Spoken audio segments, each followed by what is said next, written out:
Uh, Good afternoon, everyone. My name is Dr. Farooq Khan.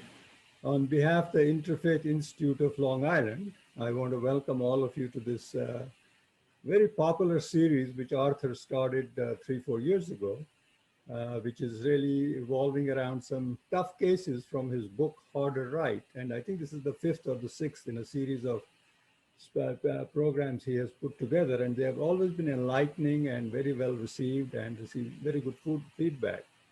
The Interfaith Institute was established in 2015 with a very simple goal of getting people from different backgrounds, different communities, talking to each other, giving them a platform where they can express their views and share concerns and learn from each other and develop connection and collegiality. As we speak, we have a series of other programs. Just the last one we had was on end-of-life issues, dealing with the DNR, do not resuscitate. It was very well received. Even Newsday picked up on it and asked us to write a couple of pieces for them. We are working very closely to address the issues of criminal justice system, social issues which are affecting the country, and having programs which are led by Bob Keeler, the former member of the editorial board of Newsday. So we'll have some exciting news about that shortly, about reparations and the issues of reparations. We just had our meeting a couple of weeks ago of the executive board, and one of the things we picked up, decided was on who our honorees are going to be for this year. Each year we take one individual and who has done exceptional work in interfaith outreach programs and recognize them. We've done 5 such programs. And for this year, which will be the 6th program, the executive board decided to pick 2, not 1. And the 2 winners, and that will give an idea about the organization.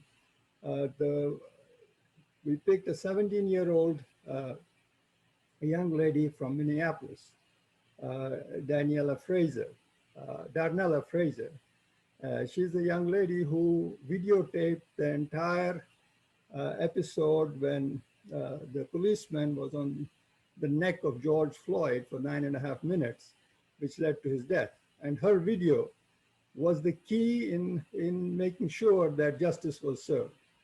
So we're hoping to have her honored in a proper forum for her community work, basically. She was the Rosa Parks of the century, basically. And the other winner was Rais Bhuiyan, and you'll hear more about him as we kind of confirm the presenters. Rais Bhuiyan was a young immigrant in post 9/11, and Mark Stroman in Texas decided that he was going to kill all the immigrants, and he shot up 4 or 5 people. Rais Bhuiyan from Bangladesh survived.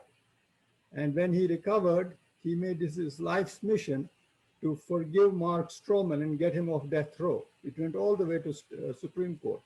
And books have been written about his work, about his forgiveness, empathy, and so on. And he'll be the other awardee for this year. So for those of you who are not familiar with the Interfaith Institute, these are some of the highlights. And one of the main features which I always look forward to is what we're going to hear for the next hour or so. Taking a very complex issue, complex case study, and providing a multi-faith approach to how one would resolve that issue. If you had a choice, what would you do? And I remember participating in the first one, which was the discussion of the book Sunflower, where we discussed the concept of forgiveness in different faiths. Do you forgive everyone? Doesn't matter what kind of crime they have committed, what kind of injustice they have committed. And we heard a very fascinating discussion from different individuals about forgiveness. So with that in mind, I'll close and I will basically turn it over to Arthur and he'll take it from here. Thank you, Dr. Khan. As Dr. Khan mentioned, this is, I believe, the 5th in this series where we do take a particular story, often based on true facts, sometimes not, and it presents ethical questions. And the purpose of this is to hear from people who are really representatives of different religious perspectives to try to uncover whether the religious perspective, the religious grounding, in fact, shapes their moral decision-making. Where's the common ground? Where do we diverge? Or we really all see things very much the same way, perhaps because of our culture and not religion per se. So there's never a predetermined format for this. I mean, there's a predetermined format, but I mean, in terms of pointed questions, that really is not what we do here. They really, each of the four participants has gotten the story, and I hope all of you who are registered today have also gotten it, maybe had a chance to read it. And then how they respond to the story is totally up to them. We allow about 10 minutes for each respondent, and since there were four, that takes us to about 40, 45 minutes from now. When they're done, then they have an opportunity either to elaborate on something that they've said, perhaps correct it, maybe ask a question of one of the other panelists. And when that's done, we then have an open discussion. It's open to everyone who's here to make a brief comment, if it's a comment that you want to make it brief, or ask a question of one or more of the panelists. It could be all of the panelists with the same question. So we will start with Rabbi Jay Rosenbaum, and after he speaks, it will be Reverend Tristan Sally, then Sister Zainab Bey, and then you, Taft Morales. And before each person speaks, I will do a brief introduction to them. So for Rabbi Jay Rosenbaum, he's at Temple Israel. Hold on, I'm getting a note. Summary of the story. Okay. My editor has just stopped in and reminded me I really need to summarize the story before anybody can respond to it, which would be a very good idea since probably there are people who haven't read it. So thank you for that, Lynn. So the story today is called The Train to Amsterdam. And here is the brief summary of the story. The Altmans were a prosperous Jewish family in Austria in the 1930s. Danilo Altman owned a factory in Vienna and was well liked by his workers. So when the story opens, the family is awaiting the decision whether Austria will join Germany, which is now under Hitler's control. Danilo dismisses the likelihood that Austrian voters will favor a merger, while his son Rudolf believes that most Austrians, in fact, support the Nazis. In fact, one of the workers, Michael Knaus, in the Altman factory, has become the head of the local Nazi youth corps. Germany didn't wait for the vote to be counted. The Germans simply took over the country, and the Austrian government recognized Hitler as the Führer. And that's when the factory worker, Michael Knaus, and who's now the Nazi youth leader, shows up at the Altman home. He said he and his family had always been treated well by Mr. Altman, and he wants to repay them for their kindness. He warns the family that terrible things await them, things that they can't even imagine. So he's willing to help sneak them out of the country to safety, one by one, even at great risk to himself. Mrs. Altman and her son Rudolf are taken to Amsterdam by Knaus, as promised. It was too late for Mr. Altman. Knaus then becomes an SS officer in the death head unit of a concentration camp. And for many, many years after the war, when Rudolf, the son, now an adult, lights memorial candles for his parents, he thinks about Knaus and what he had done for him and his mother, and doesn't know how to judge him. That's the story. And we will now first hear from Rabbi Rosenbaum, who is the Rabbi of Temple Israel of Lawrence. He's a Jewish educator, does pastoral counseling and chaplaincy to law enforcement and military communities, as well as to his own religious community. And he is the president of the North American Board of Rabbis, as well as an adjunct professor at Fordham Law School. So now, Rabbi Rosenbaum, thank you for being here. You have to unmute. There you go. Okay. Thank you. It's an honor to be here and to share what's in my heart to share. And this is a story written that goes straight to the heart and not one unfamiliar to me.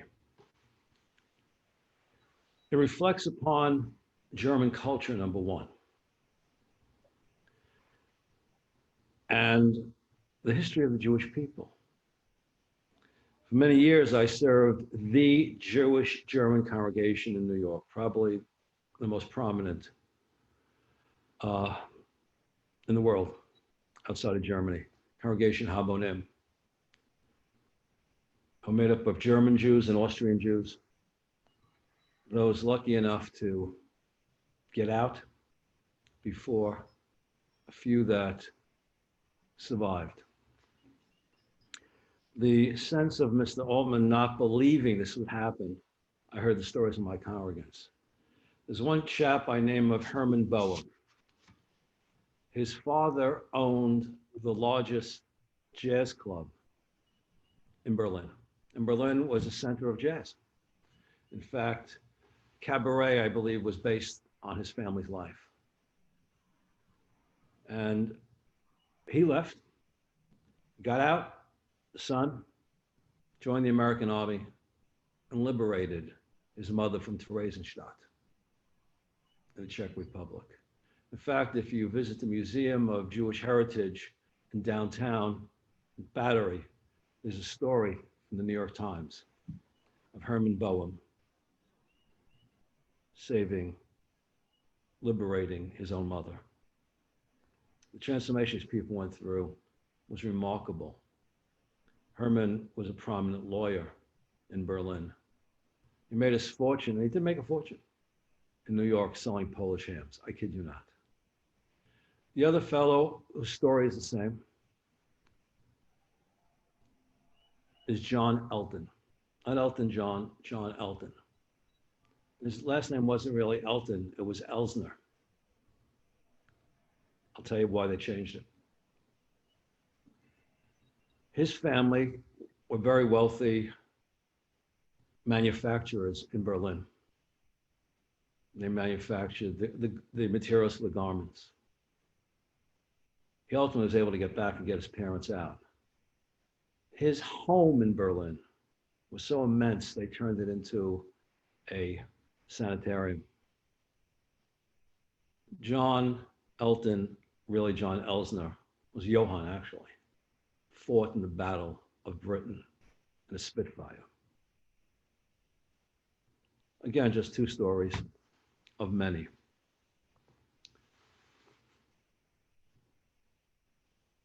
What strikes me as different about this story, it goes back to an article that was written where I was quoted in the Daily News. I should know never to give quotes to the Daily News. But good and bad, good and evil take on a different definition when it comes to the Holocaust. By the way, it's brilliantly written. By show of hands, any of you ever hear of the Rosenstrasse protest in Berlin? The Rosenstrasse protest? I'll give you the brief story. It was about Christian German wives married to Jewish men who were rounded up in Goebbels' last attempt to make Germany Judenrein. And they took to Rosenstrasse, the name of a street, where there was a Jewish center. And for a week in February and March, and if you've ever been to Berlin, it's darn cold. They protested. And you know what happened? Let me quote some of the players here. You know what happened? Their husbands were saved. They were never deported to Auschwitz. Never. I'm trying to find a quote here from Goebbels, which I had a moment ago. But basically, there were those in the SS and other death squads who wanted to shoot the women. How dare they interfere in wanting to collect these enemies of the state? You know, now paraphrasing Goebbels, I didn't put a pin in here, that he was afraid and he prevented the other security forces, murder forces, from doing anything to these women and from deporting their husbands. Because he felt if they took action such as that, the word would get out and spread across Germany, which could ultimately lead to the fall of the Third Reich. Any of you hear of Goldenhagen? He wrote a book, Hitler's Willing Executioners. Was Michael Kunis one of Hitler's willing executioners? Without a doubt. About 25 years ago, I was invited to give a lecture at the University of Bonn, actually at Goethe University, and Goethe University, which was built actually to accept Jews because Jews weren't accepted into other universities in Germany. And by the way, leaving the final solution aside, you know what they called theoretical physics in Germany? Jewish physics. Because it was so new, that was one of the only seats they were allowed to fill. It was no accident to have an Einstein and a Teller and others. And you know what I picked as my topic? Something that was never discussed before. I went to the American Jewish Committee, which I work with on occasion, World Jewish Congress, I was part of for 20 years, ADL. And my topic was the attitude of Jews towards Germans. You see, the discussion was always the other way around. And I started off my lecture at Goethe University, having followed Alan Dershowitz, who spoke there the week before. And I said, don't be surprised. The Jews' attitudes towards Germany, it wasn't just the Nazis. It wasn't just the Nazis. And Goebbels said it himself. It killed the wives if they deported the husbands. To be protesting lead to the end of the Third Reich. Now, what Kunis did and the Holocaust comes under a different heading. The unspeakable. Do you know in Israel there's only one crime punishable by death? It's an act against humanity. It's having participated in the Holocaust. So when it comes to the Holocaust, simply put, only the dead can forgive. The world, though it wants to, must never forget. And that's what we have here. You know, I'm friendly with the Archbishop of Vienna. Arthur knows what I'm talking about. Cardinal Schoenbrunn, who was one of the individuals spoken about to possibly be the Pope to follow John Paul II. And another guy who shared something in common with him, Jean-Marie Lustiger, was the Archbishop of Paris. You know what they both share in common? Halachically, they're both, according to strictest Jewish law, they are both Jewish. Schoenbrunn converted. No, Lustiger converted. And Schoenbrunn's maternal grandmother was Jewish. What does that say about pre-war Austria or Germany? I'll end with these two vignettes on Germany. Two experiences I had within a period of 2 years. I took a group of rabbis to Israel as guests of the Catholic Church in a dialogue up north. And from there, I traveled to Rome. I was the guest of the Vatican. Now, I don't know if any of you have been to Israel lately. They don't stamp your passport. They give you a little card. You'll see why in a minute. So I'm with my wife. Um, and we looked like very scary characters. Arthur could attest to that. And I forgot to take the cards out of our passports. Now, it was a pass-through. It was a pass-through, flying from, and ultimately from Germany back to New York. Ultimately, I mean, from Italy through Germany back to New York. This is when I'm leaving Italy. And you go up to the guy who stamps your passport, business or pleasure, it takes 2 seconds. The guy's looking at me, he's looking at my wife. What the hell is he looking at? He said, when did you arrive in Europe? And I said, well, we arrived about 5 days ago through Turkey. I had to fly Turkish Air for a wedding. A friend of mine had a birthright Israel. He said, well, Turkey is not Europe. So I said, I'll make a guess. 5 days ago. They had a machine there. They take x-rays and everything else. No one else except my wife, myself, would put through the machine. On top of that, I show them my credentials from the police. And the other cops are there and their security patrol. And they're looking at this guy, he got 4 heads. So they go through the machine. The cops said, you better get your passport back. I said, as a colleague, do me a favor, get him back for us. They did. And the cop said to me, and I just didn't have time, I had to get back for a bar mitzvah. Now you will know how to answer a German officer. I'll ask the question again. My wife, may she rest in peace, had more brains than I could ever imagine. She took out the invitation from the ambassador of Germany to the Holy Germany to Italy, whose reception we were guests at on German Unification Day. I thought the guy was going to drop dead right there in the booth. He apologized 5 times. The next story happened, and it's totally opposite. Rabbi, we're trying to see if we can get all 3 in an hour. So I want to pass my a little bit mindful of the time. Go ahead. And the last was, and this shows the change in Germany now.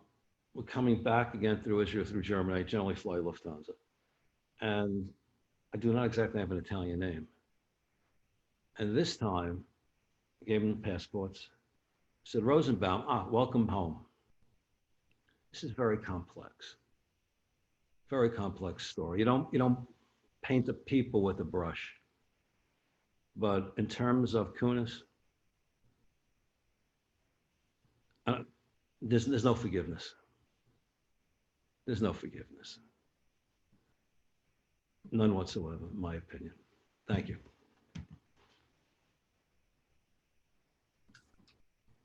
Thank you.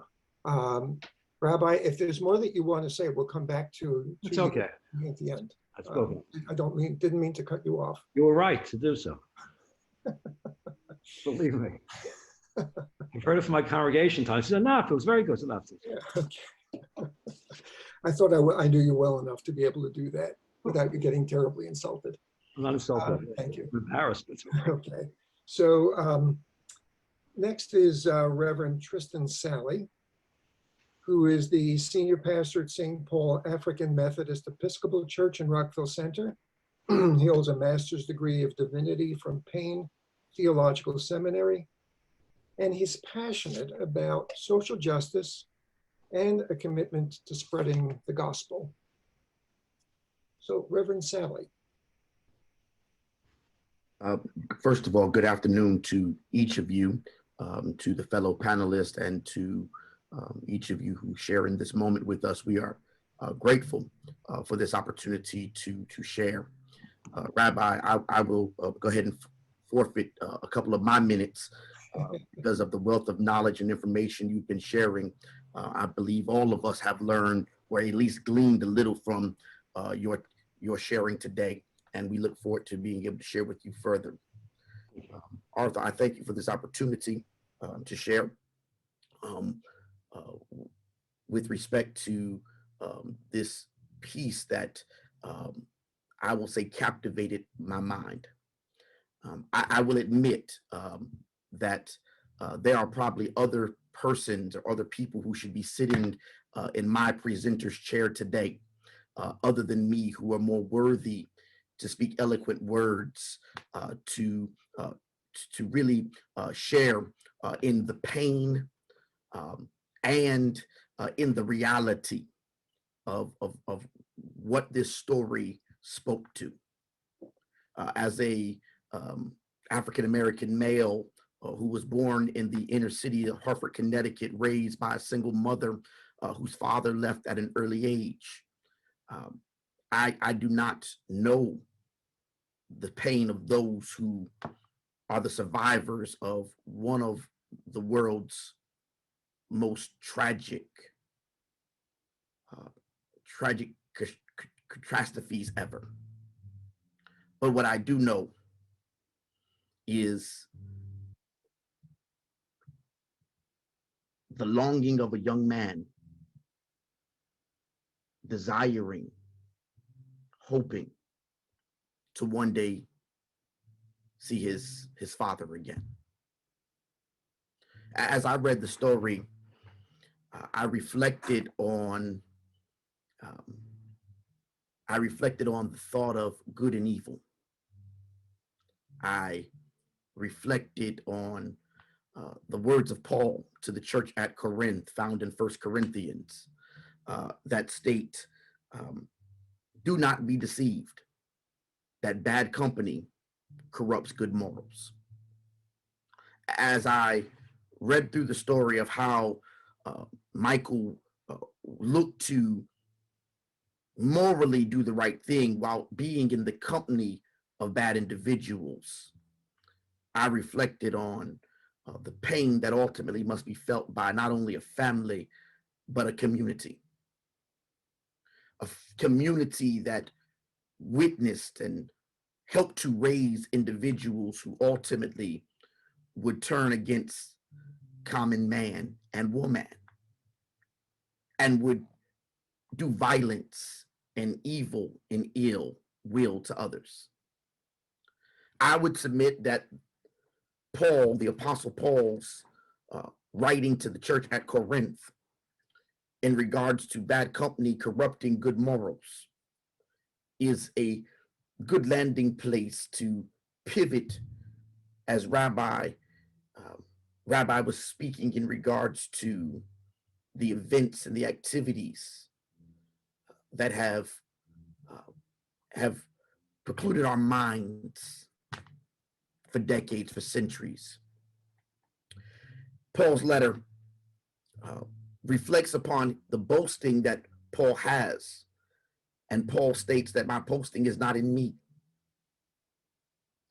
And as I reflect on good and evil, I reflect also on the words found in Matthew, the gospel writer Matthew, who says that one cannot serve two masters. Either he or she will love one and hate the other.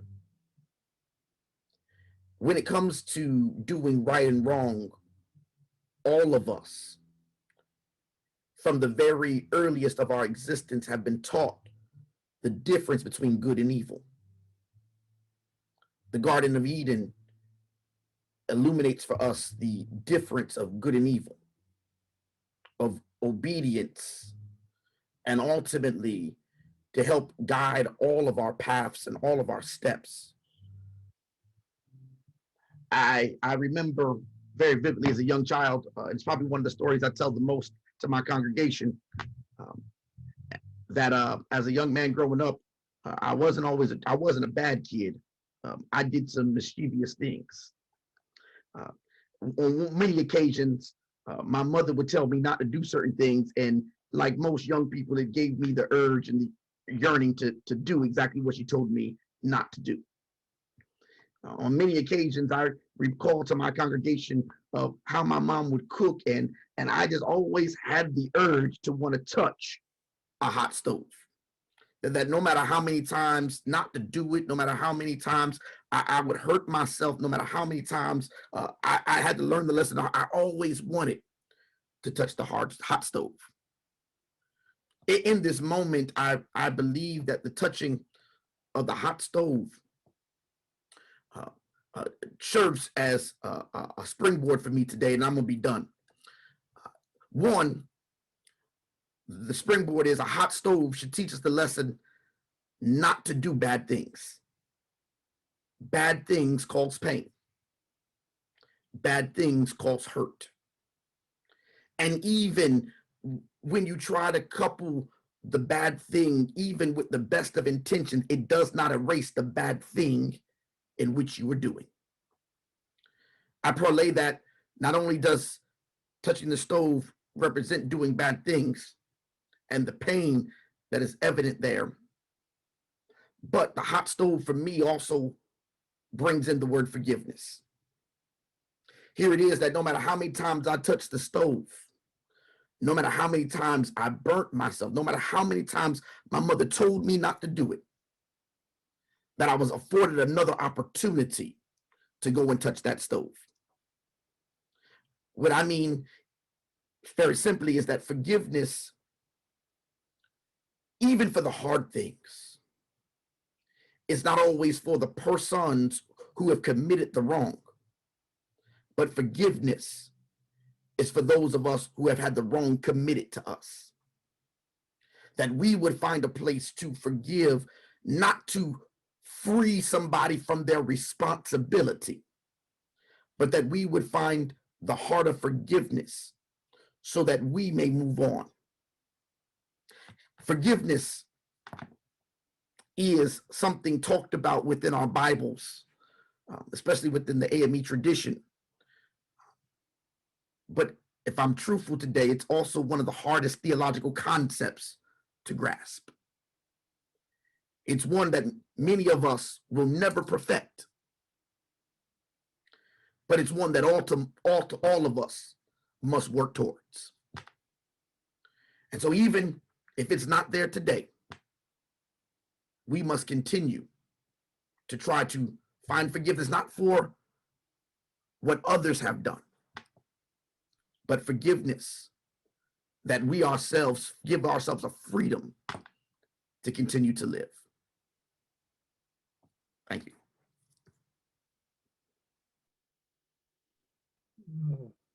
Thank you, Reverend Sally. Zainab Bey. She is a retired educator in the New York City Department of Education, where she served for 33 years. She spent 12 years as the community school district superintendent and the vice chair. She is the vice chair of the Interfaith Institute of the Islamic Center of Long Island. And she is passionate about community engagement. So, Sister Bey, go ahead. Thank you. Okay, greetings to everyone.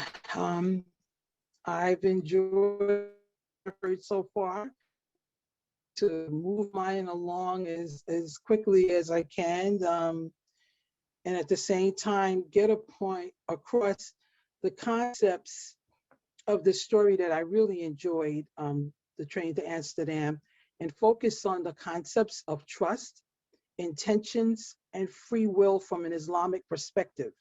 And then I would like to respond to the question, do I think Michael is a hero from the story, or should he be condemned for being a Nazi? I want to begin with the issue of trust. The issue of trust is a significant concept, and it's really woven all throughout the story quite nicely. It's major because it really helps determine whether Mr. Altman is going to put his family on the train with Michael. We see early on, though, that the father, he has a lot of trust in the Austrian people. And later, he has a lot of trust in Michael. Mr. Altman, he can't really cite any real evidence to why he has all of this trust in the Austrian people, and that he really believes they're going to be safe from the Nazis, but he really can't say why. Whereas his family, his son Rudolph and his wife Vera, they're a little less trusting.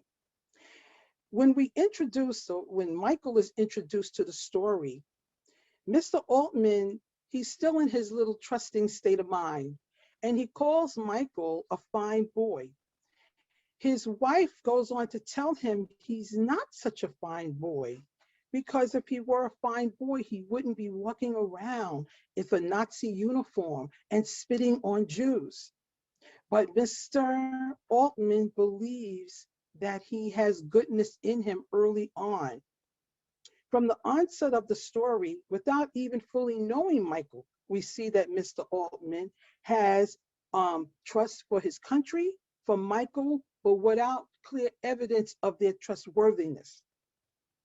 Mr. Altman, he has hopes and dreams that Austria is going to be a better country, but regrettably, he has no idea what's in store for him.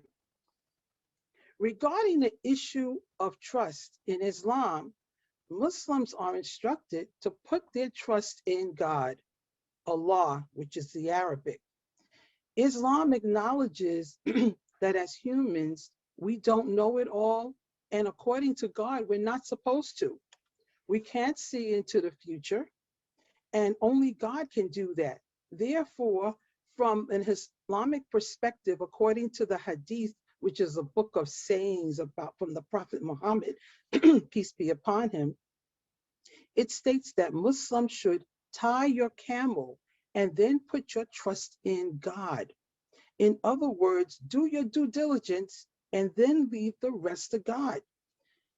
In the story, Mr. Altman, he placed his trust in his fellow Austrians, and then he placed some trust in Michael, but he failed, in my view, to put his trust in God. Islam also helps Muslims all throughout the Quran. It's all the concept of trust is woven in throughout. And when we read the Quran, it gives us a lot of guidance and comfort when we talk about how we can trust God. Place your trust in Allah. Surely Allah loves those who place their trust in him. That's the Quran, Surah number 3, verse number 159. Muslims are constantly reminded that God is our guide and our friend. He is the one that you turn to for help, and we is the one who could right all of our affairs. Enough for me is Allah. There is no God but he. In him I place my trust, and he is the Lord of the great throne. That's again from the Holy Quran. And I'll go again in the Holy Quran, the Surah 9, and this one is verse number 51. Nothing will happen to us except what Allah has decreed for us. He is our protector, and on Allah let the believers put their trust. Now, in the matter of intentions, when Michael visited the Altmans for the purpose of really sharing with them how he was going to save them, he liked Mr. Altman. There was no reason why he didn't like him when he had treated his family so well. But I really wasn't sure why he took such a heroic risk, risking himself to save the Altman family. But in reflecting on Michael's good intentions from an Islamic perspective, Islam teaches us that the knowledge of right and wrong, and Michael knew right from wrong, is an essential part of human nature. Thus, Muslims believe that all human beings are born with a sense or an instinct to live according to the laws of God. In Islam, everything we do is about God and is for God. For Muslims, being God conscious is the ways that we ensure that our intentions are always pure. When we are God conscious, it is only natural that we want to do godly things or good things to help people. In the Hadith book, the Prophet Muhammad, peace be upon him, said, actions are judged by intentions, so each man will receive what he intended for. Intentions are the roots of every action. It reflects the underlying motives of why we plan something or do what we do. And then it also speaks to a virtuous intention is the source of all goodness. The heart is where intentions are formed. So therefore, as the heart and the mind are interconnected, our intentions influence our thoughts and our actions. Now, when we speak about free will, and all this is going to come together, one of the central tenets in Islam is free will. The Quran explicitly states that God is the only authority in defining good and evil. Life is about options and decisions and situations to choose between good and evil, and they're put in front of us as options. However, God does not force belief or moral practice on humanity. God grants free will to humans as a personal test for each individual. Free will is a source of man's religious accountability.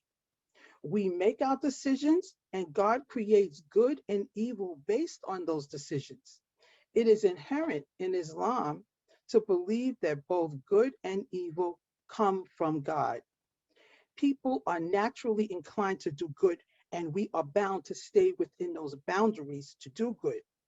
But then we have evil, cruelty, falsehood, and those are the result of man's submission to immodest desires. The knowledge of good and evil is one of the proficiencies granted by our Lord in Islam, and we believe that when we have those proficiencies, it allows us to face the ordeals of life. God therefore mentioned this as a special bounty that he gives us, free will. The Holy Quran says, have we not blessed him with 2 eyes and a tongue and 2 lips and guided him on the 2 highways of right and wrong? So we know that right and wrong is there, but we also know that we have free will. So in sum of this, God is the creator of man's the capabilities, but man has free will to choose the action. God is all good, and the expressions of God's beautiful attributes, such as his mercy, kindness, his love, they guide people toward the good. Thus, we move closer to God. Unfortunately, there are 2 forces that are usually at work that help us to move away. That's where the evil comes in. And that is the influence of Satan, or Shaitan in Islam, or one's ego or carnal self. An example for me is how young Michael felt as though he had a duty. He felt he had a duty to help Mr. Altman, in my view. However, as time went on, it's my belief that Michael's obligation went from helping others to helping himself. His ego became more important. So when I focused on it, I started reflecting on, did I think that Michael was a hero in the story, or should he be condemned for being a Nazi? My response is simply no, he's not a hero. In Islam, Michael's gift of free will came from God. It allowed him to make his own decisions. And initially, he made a good decision. He went to try to save the Altmans. But while Michael did a heroic deed, in later years, he became a torturer and unfortunately a killer. The fact that he became a high-ranking official in the Nazi concentration camp confirms this for me. As I mentioned earlier, that the underlying concept of truth is part of the story, I thought that Michael was not trustworthy at all. When you think about it, young Michael saved the 2 Altmans, thereby going against his country. He lied to his country, so therefore he was sneaking. But the older Michael was also untrustworthy because he was untrustworthy to humanity. Young Michael, he saved 2 people, Mr. Altman's son and Mr. Altman's wife. In the Quran, in Surah 5, verse 32, it states that Can you sort of if you kill one person, I'm going to give the quote and then I'm finished. Good. If you kill one person, it's as though you killed all mankind. And saving one person is as though you saved all mankind. Thank you. Thank you so much. And sorry again for interrupting. That's okay. That's okay. And we have Hugh Taft Morales, who is the clergy leader of 2 humanist congregations, the Philadelphia Ethical Society and the Baltimore Ethical Society. He has a BA in history from Yale University and an MA in philosophy from the University of Kent in Canterbury, England. So you go ahead. Thank you, Arthur. I am unmuted, great. Thanks to the Interfaith Institute for organizing this discussion, and thanks to my fellow panelists, Rabbi Rosenbaum, Reverend Sally, Sister Bay, for your deep wisdom. Sister Bay is so right when she says that the heart and the head are tied together, and I hope that I speak to both the heart and the head. I'll see what I can do. In ethical culture, we emphasize behavior over belief, or as we often say, deed before creed. And at ethical societies, members gather to commit ourselves to trying to treat every person as being of inherent worth, unique, irreplaceable. So when I see systems that routinely violate the worth of people, it breaks my heart and violates my moral conscience. And fascism does this, and individuals who promote fascism should be held responsible. That said, my humanism also accepts that human beings are flawed and fragile animals with bodily passions and paralyzing fears. As a result, we can get caught up in evil. So while I condemn systems of cruelty and oppression, my judgment on people is more nuanced.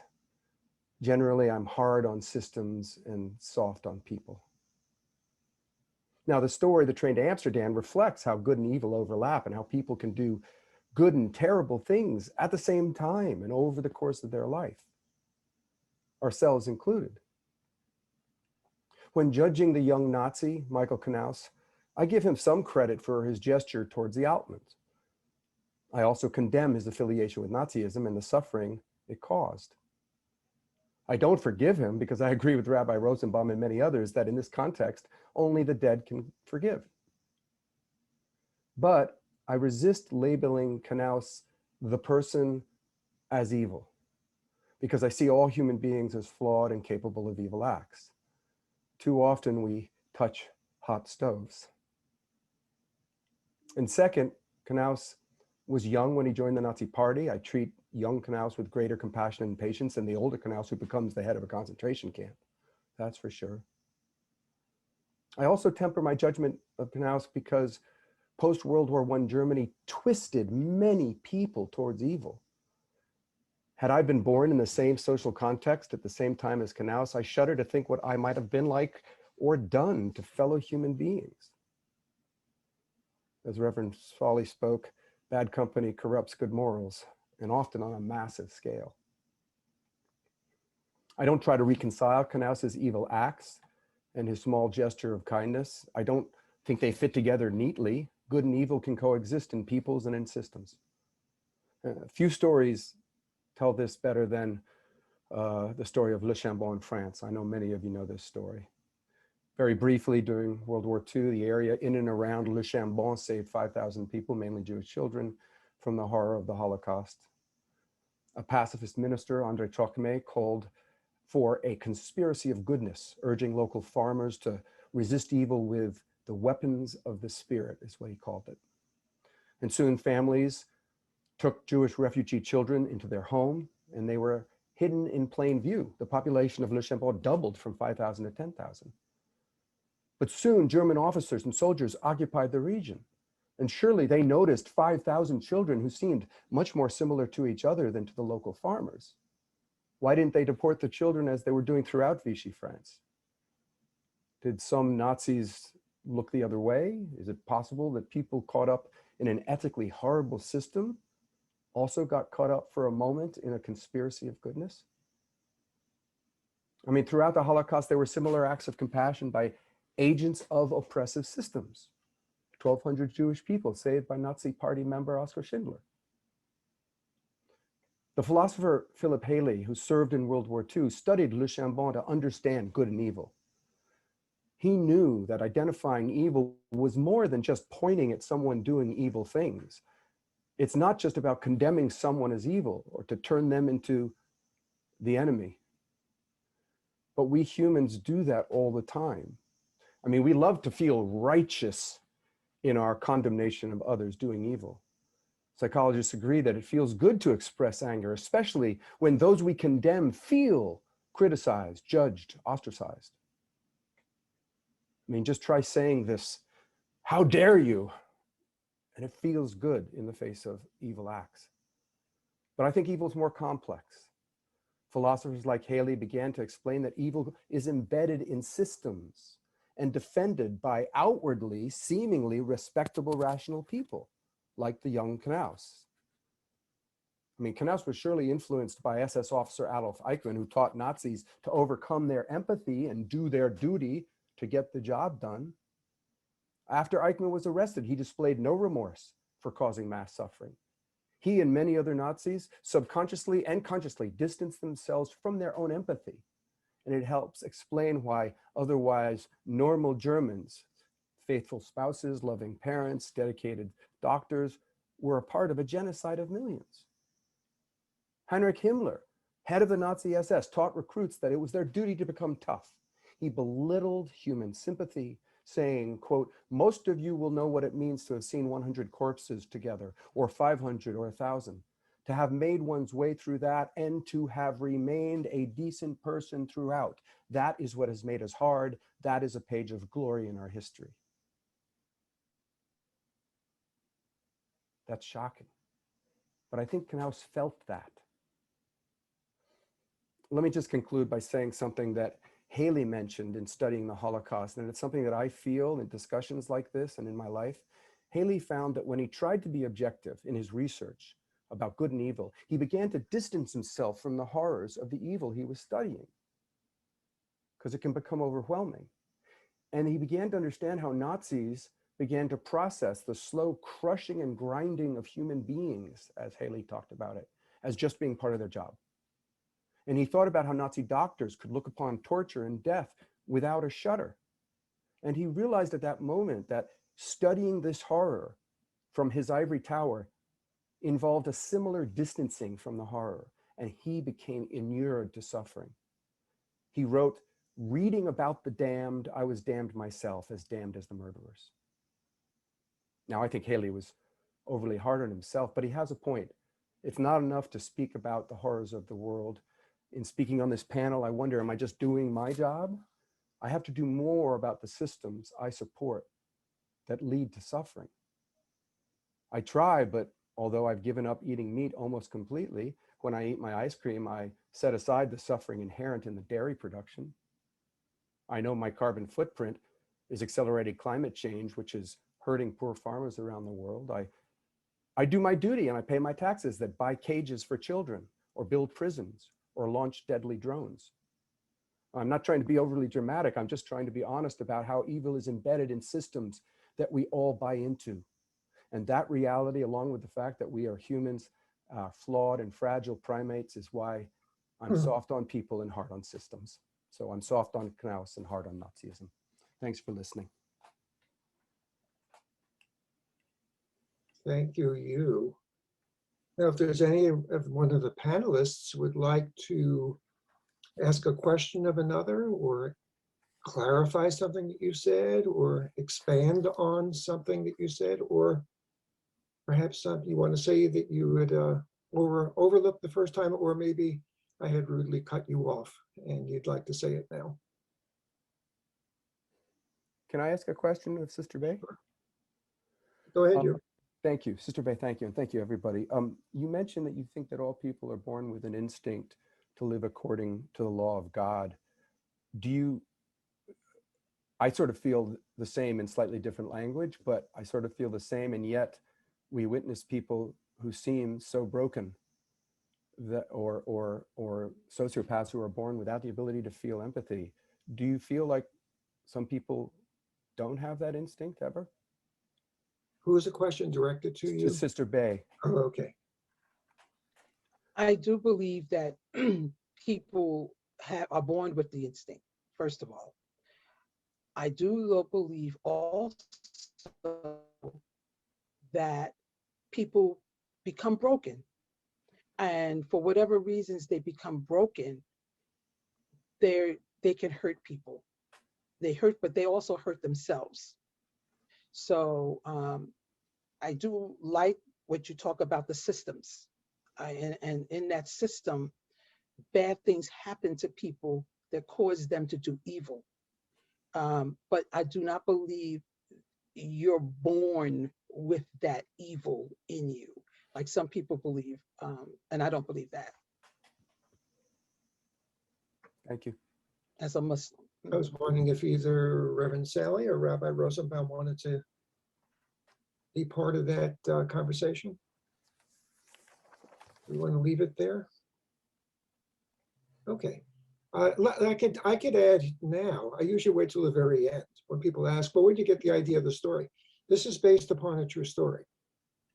I knew the person who was taken out of Vienna by the Nazi youth leader and brought to Amsterdam, and then went back to Vienna and brought out his mother. And his father never did make it. And this is, it really is based in the reality as best I know it. I didn't get a chance to really talk to him deeply about it. So the part about Michael winding up in a Nazi in a death camp, that I added as dramatic license. But you might want to just bracket that part and leave it with the fact that he was the Nazi youth leader. At the same time, he risked his own life for taking this family out. So do we judge this from the point of view of the family, who might say, if not for him, we too would have died. But having said that, because of him, many more have died. And how do you judge that? And let me just add one other thing that I didn't think I was going to say here. But since people were talking about this, about how a personal story can make something so very different. I was raised in a secular Jewish family. And while the story of the Holocaust was part of the atmosphere, so to speak, it was never central. It was always very peripheral. So while I, of course, knew about it, thought about it, it was not so different than many other terrible things I have read about. But then I can't remember how I came across this, but it turned out that my family had come from the Russia and Eastern Europe, and I didn't think there was anybody from Germany. And as best I knew, there was no one in my family who had ever been a victim of the Holocaust. Everybody had left Russia, Lithuania long before that. But then it turns out that in Berlin, one of the most popular cafes was known as the Dobrin Konditorei, the Dobrin Cafe. And I met somebody who had been, as a young boy, had gone to that cafe. So I began to do more research. And it turned out that the person who owned the cafe, his name was Morris Dobrin, same name as my father. It also turned out that there were other Dobrins in Berlin who did get sent to a concentration camp. And one of them's named was Arthur. And he was sent to the concentration camp the same year and month that I was born. Suddenly, the Holocaust story changed for me. It went from something that I knew about to something that I really felt very viscerally. So the extent to which we are involved, touched, the extent to which these things are personal, do alter, I think, the way in which we think about these things. So I wish I had spoken to the real Altman boy about what he knew more, and did he research this, did he want to know more about the person who had rescued him or not? I don't know. I missed that opportunity. Well, so there's part of my history and what motivated writing the story. So anything else from any of the panelists? I thought, Rabbi, you were about ready to say something when I again rudely interrupted you. You didn't interrupt me, and it's very touching what you said. Just two things I take away from the discussion. Number one, never say it can't happen here. Mr. Altman saw himself as German, as Austrian, as my congregants did. Too many of his neighbors saw him as a Jew. Don't look the other way when evil occurs. Deal with the reality of the moment as much as it hurts. And finally, on a spiritual perspective, on Passover, which is the most central of all Jewish holidays and holy days, we sit at the table with family and recite the story through the Haggadah, which means to tell. There's one line that sums it up, the major dynamic of the Seder, of Passover, of Easter, of Ramadan. V'yadatam et nefesh hager. Know the heart of the stranger, of the other, of the person being victimized, of the person who feels alienated because you were strangers in the land of Egypt. And so in dealing with the Holocaust, atrocities that have befallen so many others, what we see now is systemic racism. It's not a contest, but rather it's the reality that what happens to one person of faith anywhere affects all people of faith everywhere. And we have to be not only sympathetic, but empathetic and make sure that evil doesn't get a foothold. Thank you.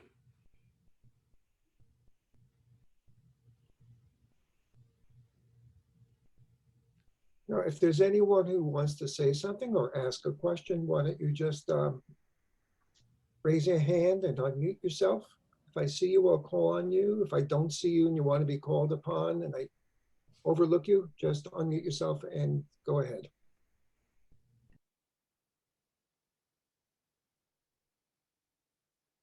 See Ali, I see, oh, is that an applause or? Yeah, a okay, hand? thank you. I didn't see it. Thanks so much. Go ahead, Allie. Oh, beautiful brothers and sisters. We are all brothers and sisters, that's for sure. Doesn't matter what our color, our religion is. That's 100% sure. I'm sure that because of the common denominator that we all share is a smile. And what we try to avoid are tears. And so I say, hello, brothers and sisters. I want to say that I have a sister who works with pedophiles and finding trafficked children. And she said to me, big sister, there's one thing I'm sure of. Evil is creative. Just when you think you've seen the worst, it gets even more creative. It's horrible. And unfortunately, like our rabbi said, and it's true, we should never forget. Because unfortunately, there is hate du jour. I call it hate du jour. Who's on the menu today? First Jews, after 9/11, Muslims.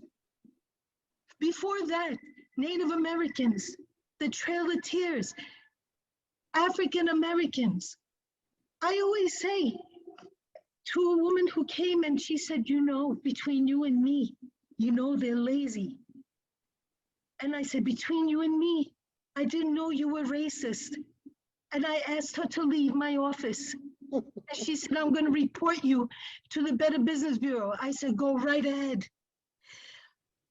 I believe if we remember, even in that story, that compassion is very important and forgiveness is a process, that we must all reach that spiritual level of learning how to forgive, but not forget to learn from that's my two cents. And thank you for allowing me to speak. God bless you all.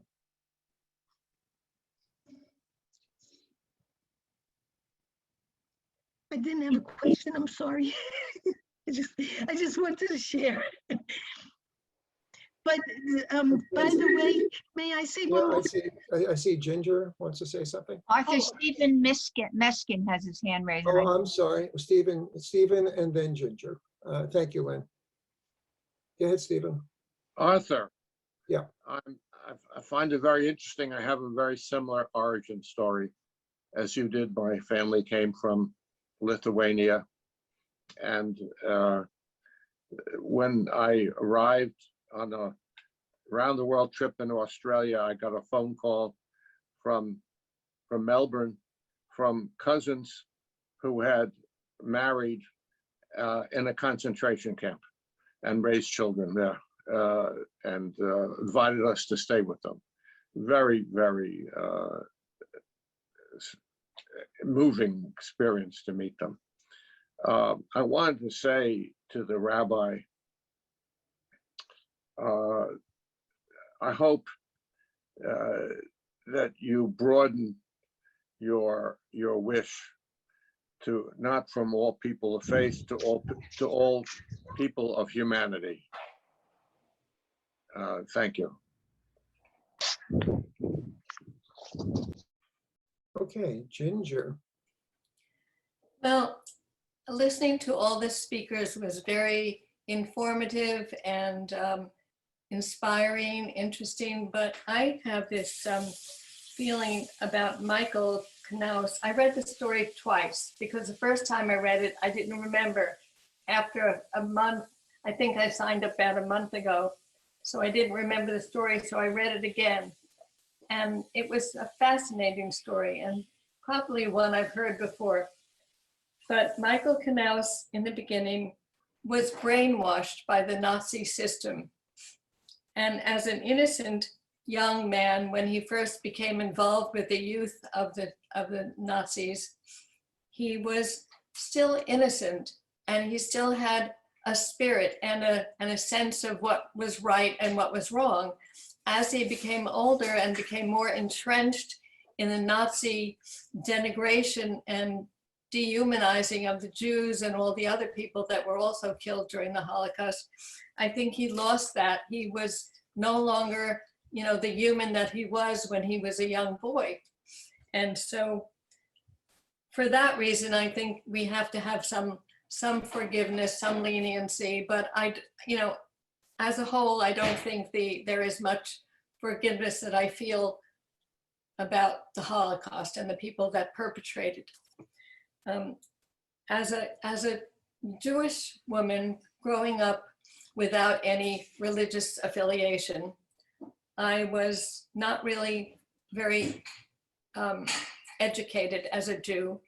I think most boys when I was growing up were bar mitzvahed, but I was never part of that tradition. And I felt like I didn't really identify with people who had experienced, you know, family trauma through the Holocaust, because nobody in my family that I knew of had experienced the Holocaust. Luckily, I don't know how that happened, but maybe if I looked far enough back, but nobody that I heard of. So I used to every now and then think that even though I didn't affiliate myself with being Jewish, I didn't go to a synagogue until my daughter was born, and we felt that maybe she needed something to help her identify with a tradition. But I always thought that if somebody was trying to do that to our country and they came to me and they said, "Are you a Jew?" It wouldn't matter if I said I'm not affiliated. You know, I was a Jew for all intents and purposes. I would be a Jew. I would be identified with a Jew, and I would be sent to a concentration camp.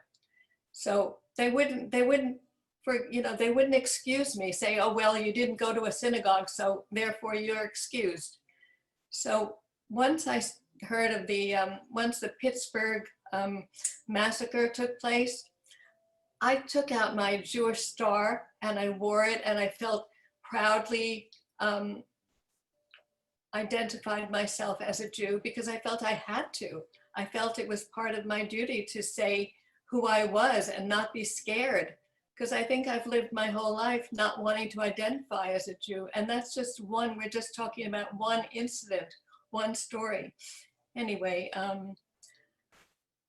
this was a hard story and a hard decision to make. And I think it's really a lot of speculation. We have to think about so many pros and cons and so many different perspectives. But thank you. Thank you, Ginger. And I see Arthur, Aram. we have a question from Aram. And also before that, we have in the chat box from Badra Shah, she's saying, I think the only way to find God is to see God in all living beings and do not see God in temples, churches, or any place of worship.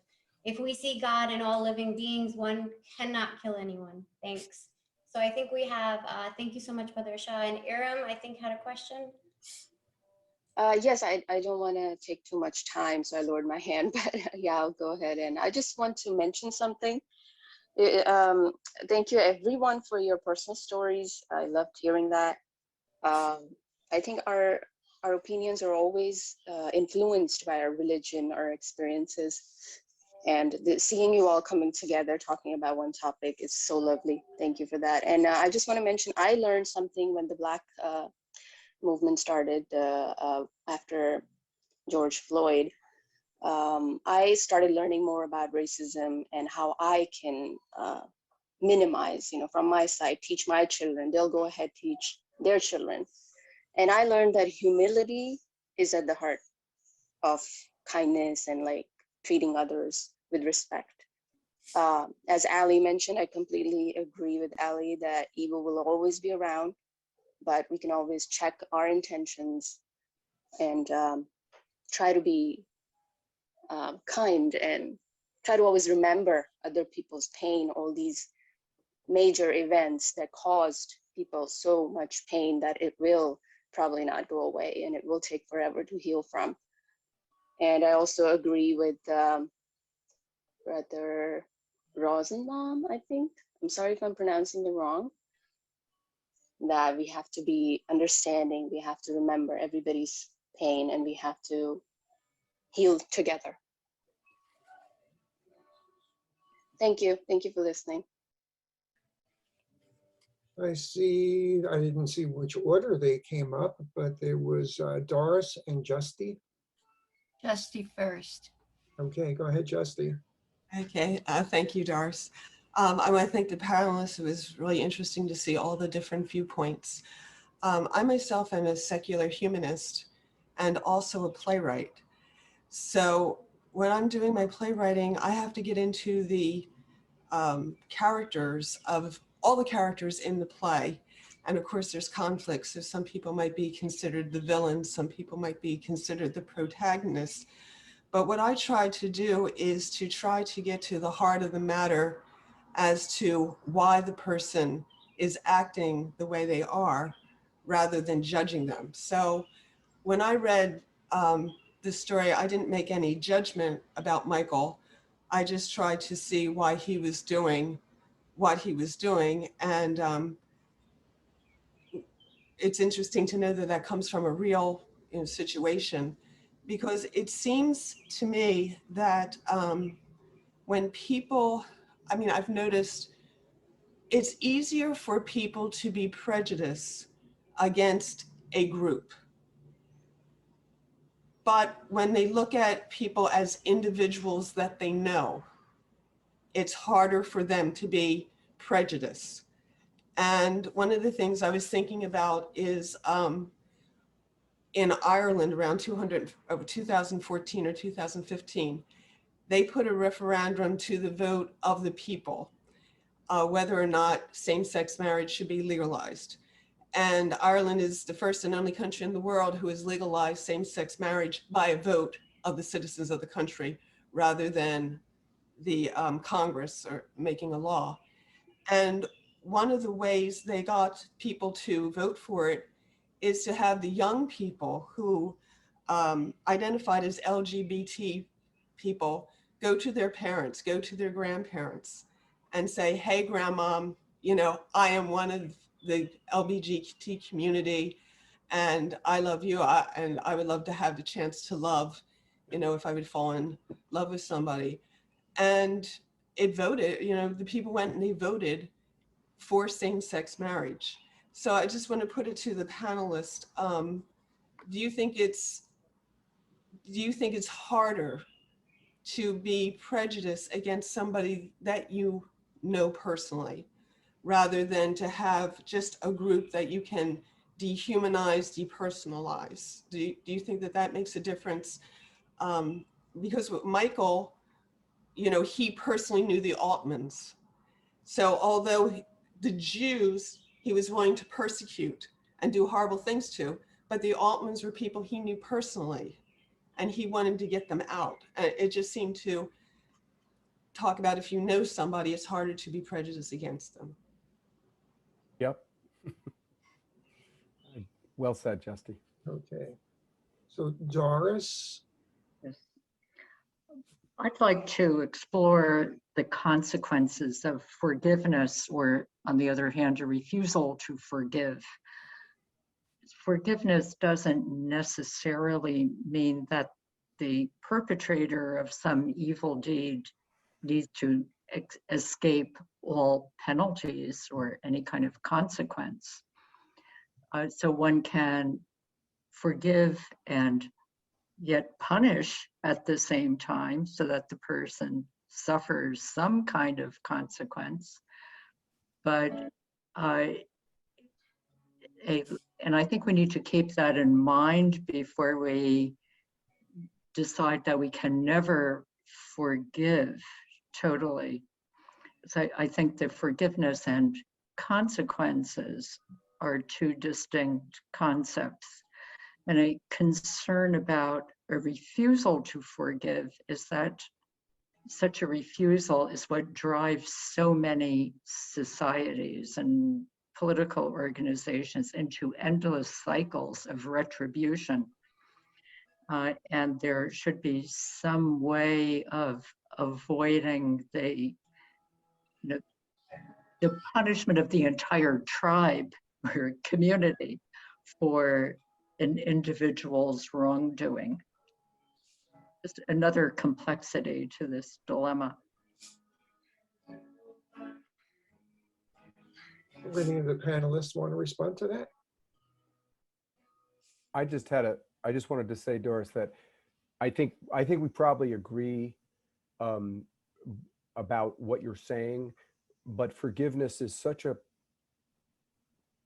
interesting word. And if Arthur, I'd love to get a link if you recorded the sunflower discussion, because that story and that book and that collection of stories about that forgiveness can only be given by the person who suffered from the wrongdoing.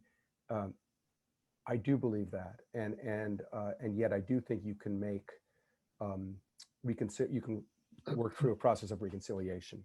It's just I've came to a new understanding of forgiveness as being something that is deeply personal. That's all. Yes, Farouk. Dr. Khan. Hello. Arthur, the bar is getting higher and higher. This was a fascinating conversation. I wanted to thank you for putting it together, the panelists for a brilliant conversation. I took so many notes, and I'm just wondering what will be the next session that you'll put together to beat this one.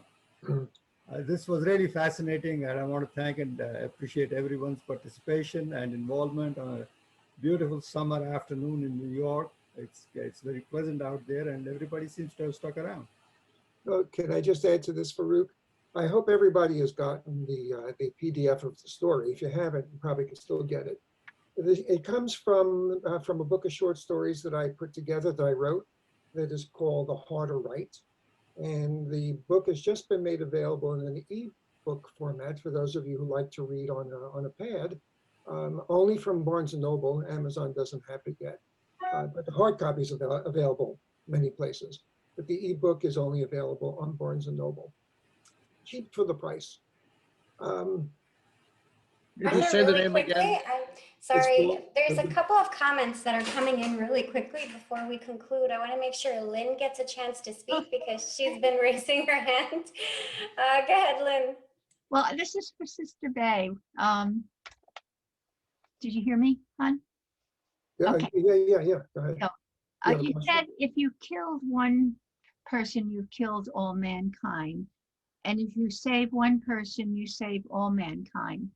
But I think before that, you said you didn't forgive Michael. How do you bring those two concepts together? How do you feel about the killer and the savior? So as briefly as I can, I can justify it by saying I personally didn't condemn him. And I don't have a right, according to Islam, to say I don't forgive him because I can't judge him. God is the judge. And so the human race and humanity is so important that every single life matters. It matters when you do the good by saving, and when you do the bad by taking it away. It's so magnificent that you just can't kill people and think that in the eyes of God, it's not like looking at the whole human race, the whole of humanity. So what I said was, I don't believe he's a hero. That's what I said, because he's not, in my view. But I can't say whether I condemn him or I don't forgive him, because my belief in God is so strong that I know he is going to be dealt with by God. So therefore, my faith is so strong, I know that forgiveness will come from my Lord. And whether I forgive him or not, it doesn't matter. As a matter of fact, it's best for me not to forget, but I can't say I won't forgive. I don't want that in my heart.